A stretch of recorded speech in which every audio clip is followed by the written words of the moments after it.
everyone. This morning I've got someone special to introduce you to. I met this lady online actually a few months back, and something about her health journey, her energy inspired me, and I thought it would be great to share her with you. So I'd like to introduce you all to Zoe Zenkelson-Payne. I hope I've introduced your name right, Zoe, is that right? More or less. Oh, more or less. And Zoe is the founder of Simply Zoe, which is an online shop, I do believe, yes, for women who've been diagnosed with breast cancer. And it provides beautiful, elegant, comfortable, yet functional items to help them through their treatment and recovery after her own breast cancer diagnosis.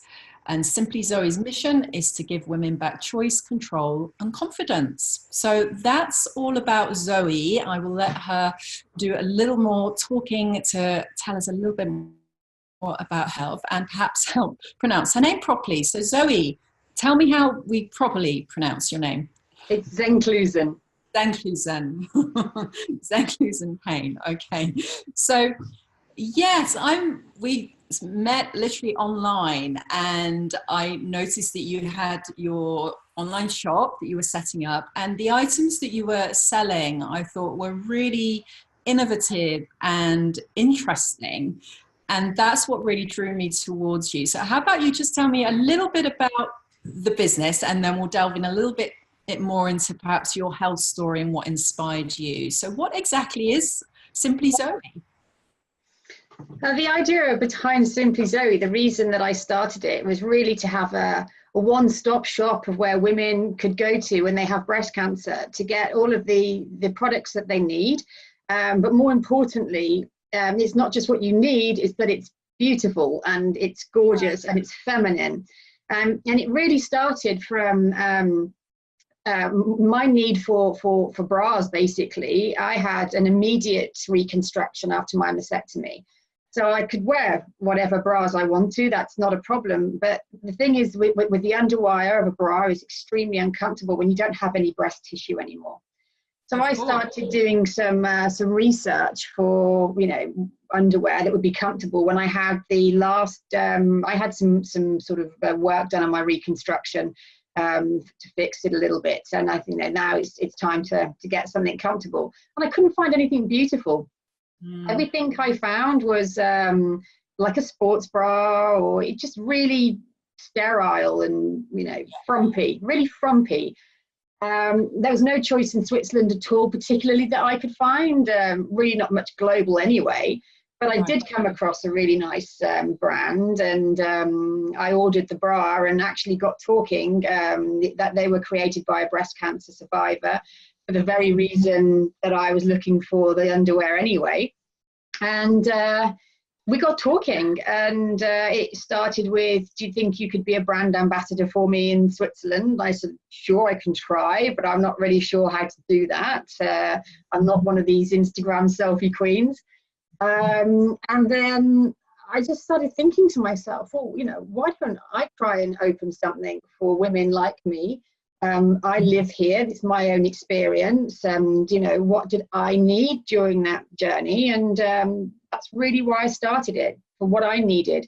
But I wanted it to look pretty, I wanted it to be elegant. You have so much taken away from you when you have a diagnosis like this. Yeah. If you have a mastectomy, it's part of your femininity, that it's an amputation, let's be clear. If you lose your hair, if you have chemotherapy, you're part of your identity. So I wanted whatever we had to use to be beautiful, basically, and that the shopping environment that I provided to be beautiful and fun to be in there as well. Brilliant. I love that, because that's the thing, isn't it? Is that suddenly you become medicalized and hospitalized and all this sterile treatments, and yet you're absolutely spot on with like the femininity side of it is a huge part of who you are, and to take that away even more than it needs to be kind of physically is a huge part of the journey, I would imagine. Yeah, absolutely. It's you feel lost, everybody reacts to a diagnosis differently. I was a little bit like a rabbit in headlights. I followed the direction of what I was told to do. So my husband needed to be with me at every stage to understand the what, whys and hows. But I don't feel like, still, even though we have that, I still don't feel like you know really what's happening to you. It just happens also, in my case anyway, it was extremely fast. It was an absolute whirlwind. I think, you know, within a week we'd got everything organized and I'd had my first chemo. It's just very fast, and you don't have time to stop and think, and it's people that you don't know explaining things to you, often in, you know, I speak French, but it's terminology that you don't know because you don't use it every day. And yeah, it's you get lost in there. You just feel like a, I don't know, not a number, but you don't feel like anyone's seeing you for the feminine woman that you are. Sure, totally. So completely disempowered, really, in an unfamiliar environment, and for you in a, not that it's an unfamiliar country, because you live in Switzerland. Is that right? Switzerland or France? Yeah, I live in Switzerland. I'm half Swiss, actually. Yeah. Okay. Okay. So the area is familiar to you. You've lived here for years, I understand. But still, it's perhaps not your native language. Is that right? Yeah, it's not my native language. Yeah, absolutely. It's just I hear a lot of times when people are ill or injured and then they're put into a hospital or whatever, and it's not their native language, is another area that feels uncomfortable and disempowering for sure. Perhaps can we rewind just a little bit, Zoe, and perhaps if you could share, how did you know that you even had breast cancer? What happened? Could you take us back to the very early stages and how it progressed for you? Yeah, it was a lump that I found in at the end of 2014 in my left breast, which unfortunately I'd had a cyst on the same breast in 2012. As soon as I found it, went to get it looked at, and it was just a cyst, you know. And I genuinely remember that was always there. I don't feel like it ever went away. Maybe it did, and I don't know. My gynecologist certainly didn't have any concerns about it either. And I would say in January, early January, well, just before Christmas of 2014, it was starting to get sore if I lay on my front. Okay. So early January, I went to get it looked at, and they saw it immediately. I was having the I don't know how you call ultrasound. They were doing an ultrasound on the area, and they were immediately able to see that it was a tumor, and that it was also in my lymph nodes. They could see it immediately. Okay. Okay. So it was actually you who found the lump. It wasn't a routine test. It was you from self-examination that you found it. Yeah, it was. Yeah, but you know, I didn't go quick enough because I thought it was still this cyst. So, but yeah. I think even if you think you have a cyst, you should get it checked immediately. Yeah, absolutely. And I think that's and another reason I wanted to interview you is that the prevention is so much better than the cure, right? Is that, okay, you don't feel you got it quite early enough, but thank goodness you did catch it when you did, in that it has been relatively treatable with what progress that you've made so far. And I wondered if you could just share what that journey's been for you, Zoe, over these last few years. Yeah, it's been a ride, that's for sure. You know, our wedding was planned in 2015, so that's all that I'd been focused on, you know, and everything was in place. The dress was bought, everything, before I received the diagnosis. So we decided to continue with that anyway. So trying to plan a wedding remotely, because we had it in my dad's garden in the UK, was pretty you know, it was full on. But I went straight for I had 5.5 months of chemo, and then I had 3 weeks break before we got married, and then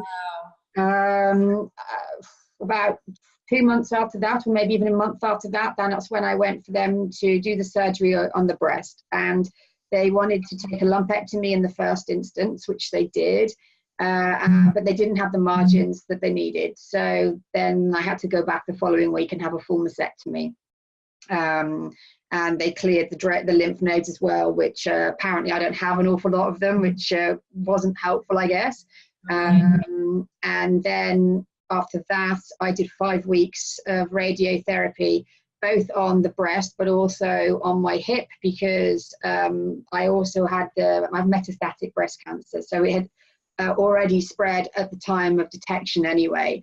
There had been a spot on my shoulder, which the chemo took care of, but there was a spot on my hip that it didn't. So I had all of that, and that was fine, and it was fine for a little while. I had to have some radiotherapy last year, which also worked on a small spot on my hip. But then, thankfully for me, normally my follow-up scan would have been later on this summer. But my oncologist was retiring, and he wanted to do full reporting for his replacement. So I had to have an unscheduled scan. And in that 5 months, this is when we have now, it's spread to a spot in my liver and 2 spots in my vertebrae. So a month ago, we changed all of my treatment that will act a little bit more like chemotherapy, but without the horrible side effects. Which should be working on spots like the vertebrae, because they don't like to do, unless they have to, radiotherapy there. Sure. And I had to have a procedure on my liver, which is called radiofrequence. I think that's right. Yeah. Whereby they put 2 needles on either side of the lesion and send microwaves, which was very painful. Took a lot longer to recover from than I was expecting. And apparently an initial control says that they got that. So it's ongoing with my health from a medical perspective. But sure. Oh, fingers crossed for that last procedure then, that it's worked as well as it sounds like it has. Yeah, thanks. Yeah, hopefully. I mean, I believe in it, and the new medication they're giving to me, it's very new. It's only been available in Switzerland for 18 months, and it has really good feedback on it. I think so good. The oncologist was telling me that they're looking to find ways to use it in other cancer treatment. So I believe in that, and I do what I can on my side. Yeah, absolutely. What's the name of the medication that you're taking, Zoe? It's a mixture of Faslodex and Ibrance. Okay. And yes, I mean, thank goodness, I think in Switzerland you do get very good treatments. So I think there's that to be thankful for as well, isn't there? So that you feel like you're in very good hands. Yeah, absolutely. Absolutely. And what I find super inspiring is that I think some people would receive this diagnosis and, just kind of melt into a mess of, or maybe even victimhood, like why me, and all those kind of emotions, which would be perfectly understandable. But you seem to have turned it around, and Simply Zoe seems to have given you an outlet that's incredibly positive from this story. And that is amazing. I mean, how do you find the strength? There must be days when, I don't know, if you don't feel like working perhaps, or is it always such a positive thing for you to invest your time and energy and creativity in Simply Zoe, which started as a hobby and is developing? How do you find that inspiration and motivation when you are still having to spend a reasonable amount of time and focus on your health as well? Yeah, it's energizing, basically. I don't spend all my time on it. I am still recovering from recent surgery. There are quite strong side effects from the medication with fatigue, and I think people don't understand the difference between being tired and fatigue, and they're 2 very different things. So there are days when I don't move around much at all. But it's always in the back of my head, minimum. But for the most part, yeah, very energizing. It's something to do. It's my story, so I can't get it wrong if you want. Whereas sometimes if you're working in a job, you can make mistakes. Well, it's mine, and I get to meet other people in similar, not maybe with similar situations, but in a similar field, getting out there, people that are passionate about helping women in exactly the same way that I do. And I found as well, just, whether people have an illness or not, the network that I started to get into, and friends as well, the women empowering women, it's what I'm seeing every day, and it's absolutely amazing. So it's just, yeah, just feeling energized from doing something like this in an environment that is more pleasing to me, I think, than what I spent 20 years doing, basically. Sure. Yeah, because you have been working as well through the majority of this time, right? You know, Simply Zoe hasn't been like your full-time business by any stretch of the imagination. You've been in full-time employment. Did it change kind of your mentality about work, about life, about your just philosophy of being when, you know, you had your diagnosis, or at least going through the journey that you went through? Yeah, it absolutely did. I mean, there was no doubt in my mind that I probably wasn't working in the right environment for me anyway. Honestly, since ever, it's my career has very much been a case of falling into different situations and making the decision that well, you know, you work 8 till 5, and you plod on, and you know, you have to earn the salary to pay the bills if you want to live the lifestyle that you want. You know, I was definitely one of those. Yeah. When I was first diagnosed, it was quite a long time that I was off work anyway, and I didn't even give work a second thought. I really didn't. I think I was off completely for 16 months. Sure. Then I spent 6 months going back in gently. Yeah. And then I worked full time for 2 years. And for the first part of that, actually, it was absolutely fine because it was perfect for me. This was in an environment that I was familiar with people that I was familiar with, and the bank was aware of my health situation, so they were absolutely fantastic with knowing that I would need time for a lot of doctor's appointments. Yes. You know, they were really, really great, but you know, it did start to get to the point actually again where, you know, I'm just not really sitting with my personal values. It got more difficult. Yeah. I started to realize how important it was to me that I needed to work on something that sat with my personal values.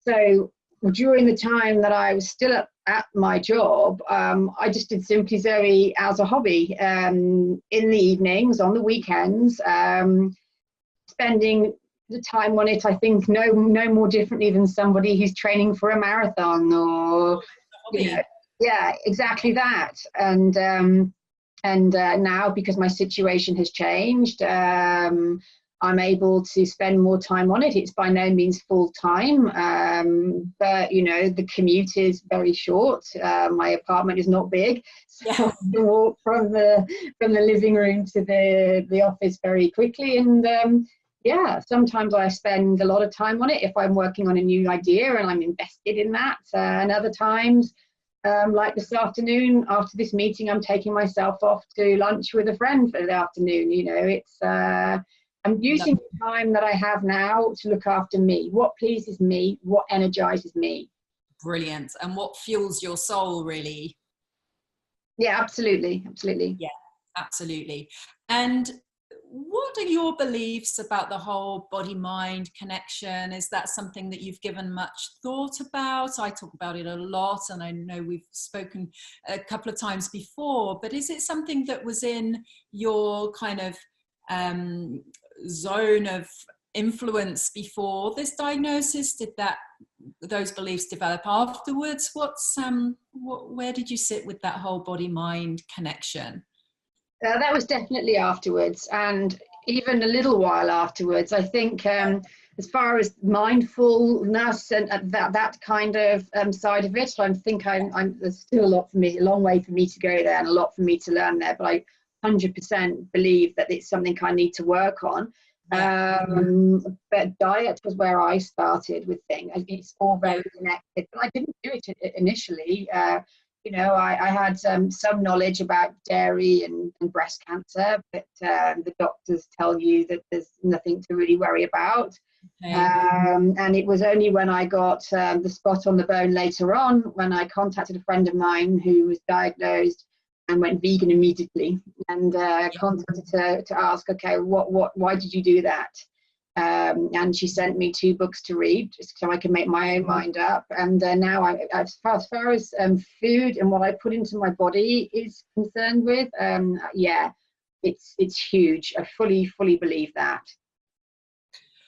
It's interesting, isn't it? Because you weren't necessarily given any guidance from the medical professionals. Is that fair to say? You were obviously given brilliant guidance in terms of medication and surgical options and pharmacology solutions, but that's where it stops. The whole holistic care and what else could perhaps help you with your journey, there was no guidance on any of that. Is that Yeah, it's exactly the case, and I think it's something that's missing, to be honest. You know, you don't have to have any kind of degree or to know, you know, that the difference between eating McDonald's or eating a really healthy salad, you know, where the nutrients are, what's good for you, know that anyway.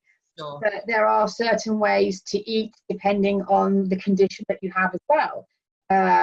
So in the case that I have, well, you know, cancer is, you know, the cells are inflamed, you know, so you need to be eating a diet that's anti-inflammatory. You need to be getting as much oxygen into your body as you possibly can to really get rid of the cancer and make it harder for them. They're stronger than the non-stronger cells. Absolutely. And sugar as well. There's been a lot of research on sugar, hasn't it, being one of the fueling substances that the cancer cells thrive on as well. Well, to give that, yeah, I mean, when you have a PET scan, you're injected with a sugar solution so that the cancer lights up for, I mean, that tells you everything you need to know. Yeah. Yes, doesn't it? Absolutely. And so how far have you taken this dietary body-mind kind of journey so far, Zoe? I know you're quite careful about what you eat now. What were the books that you were recommended? Oh, I don't have them top of my head. It was 10 Ways to Beat Cancer, I think, was one of them. Yeah. And I forget the name of the other, but I can always share that afterwards. And but they were both talking about environmental factors. They both sort of focused on 9 or 10 areas. You know, not just about your diet and exercise, which of course is really important, but, you know, mindfulness, having a really strong reason to live, basically. I mean, there was a whole bunch of they both focused on the same kind of things. They were great. So it was really what pushed me to eat the way that I do. Now I'm reading again something else to try to understand more, to see what else I can do, because I never want to have a radio frequency ever again. It was so painful. And I've restarted exercising, and I have some books that you recommended to me, actually, that I've started to read, because I personally find the mindfulness side of things are much more difficult to do, and that's where I'm going to have to put in some serious work. Which ones did I recommend? Remind me, and also share those with our audience as well. We have Louise Hay's You Can Heal Your Life was one of them. Have you gotten started with that one yet? I have started that one.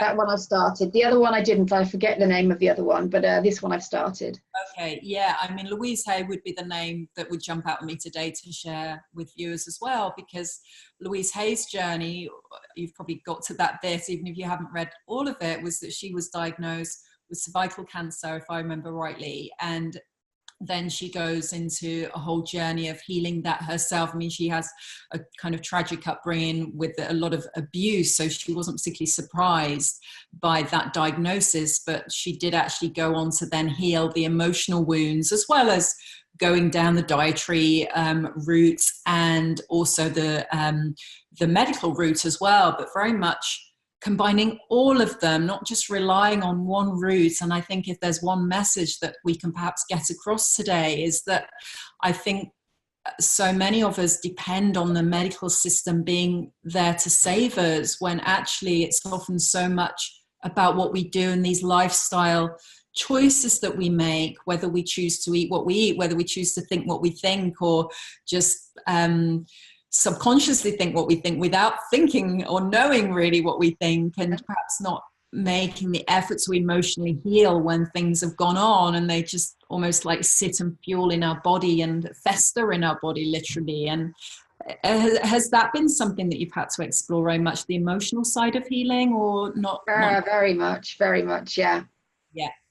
So, and that can be quite soul searching and deep and not necessarily easy to do. So you can understand why people wouldn't go to that place if first, they weren't advised to, and secondly, they weren't aware that they needed to. You know, it can be, I think in the medical system, things can be very much presented as a purely physical problem. Yeah.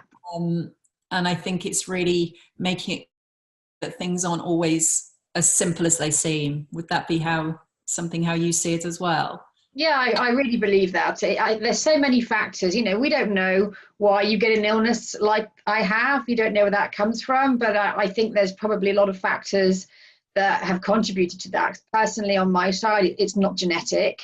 There's no other instances of it in the family as far back as we're able to go. But I think, you know, the environmental factors are huge. And whether that is, I was very, very stressed, for example, before my diagnosis. You know, if you're in an unfulfilling relationship, I don't just mean unfulfilling, but it can be abusive, whether that's emotionally or physically. Probably, you know, things in your childhood, even if you hold on to these emotions, your body is in a constant state of fight or flight, basically. And I don't know whether any of that has anything to do with these kind of chronic illnesses, but I strongly suspect that they do. Yeah. I'm convinced, because I mean, that is literally where I spend the majority of my time, is helping people with stress-related health issues. And they don't come to me saying, I've got a stress-related health issue. They come to me with whatever, you know, physical pain or anxiety or just overwhelm that they have. And gradually we kind of go through each area of their life. But I think the reality is that you're not alone in saying that you were living in that stress state. I know I spent a long time in that place as well. And the people I work with, they're all in the same boat, and they're living in this stress that the nervous system is split into two, and that's the sympathetic side. And actually we have two branches of the nervous system, and that parasympathetic side, that calmer side, is where we all need to be spending at least some of our time, and even up to 40% of our time, as opposed to like 10% of our time, which perhaps when we switch off at 9:30 at night, and perhaps we're okay for the first half an hour of the day, and perhaps at weekends we switch off a little bit as well. But otherwise it can be literally from the word go in the morning when the alarm goes, to literally when you turn the light off at night. Were you living that stressful a life, Zoe, before your diagnosis, or was it not quite to that extreme? No, I mean, I don't know if it was to that extreme, but it was certainly along those sort of lines. You know, I was very highly strung, I would say, because I wasn't in a place that I wanted to be, and probably didn't recognize that until afterwards. Yeah. And we can't fool our bodies, can we? I mean, the body is driven by that, like those two stress systems, and then that's fueled by hormones, and then hormones are everything. They govern entirely what happens to our body in so many different places. So yeah, it's a familiar story. Who knows what happened, as we say, in your particular situation. It can sometimes be that there's one particular trigger or a background, you know, reason, genetic, and then certain trigger that may or may not be stress that could be related to that. But I'm glad to hear that you found something that does now fuel your soul completely, and that you're on a line of, you know, something creative as well, which is so nourishing for us. And it sounds like you've been fueled on that creativity as well. Yeah, absolutely. You know, I've never done anything like this before, and it's just been more than anything fun. You know, I had an idea of what I wanted to do and what I wanted to sell, but there's so much more that goes into it as well. You know, designing a logo, and how do you start? You know, I remember thinking about this for years. I've wanted to work for myself. I just never knew what I wanted to do. Yeah. And I had this idea, and I thought it could work. And when I thought about it in the beginning, I'm like, how would you do it? How would you even know how to start a business? I mean, where would you even begin? And I had to sit down and give myself a talking to. And well, how can you know that before you've done all the steps before? Figure out what you need now to get your feet off the ground and move with it. And then the rest of it will come. And as and when you need to know those things, that's when they will pop up, and you'll figure it out. And it's really calming, and there's very little about it that stresses me out. I did find that I'm not the best for the IT side of things. but my husband is, so he gets drafted in for that. But otherwise, I find it really, yeah, it's a great way to spend my time when I feel like I need to switch off, basically. Brilliant. So really it really has become your passion. Your business has become completely your passion.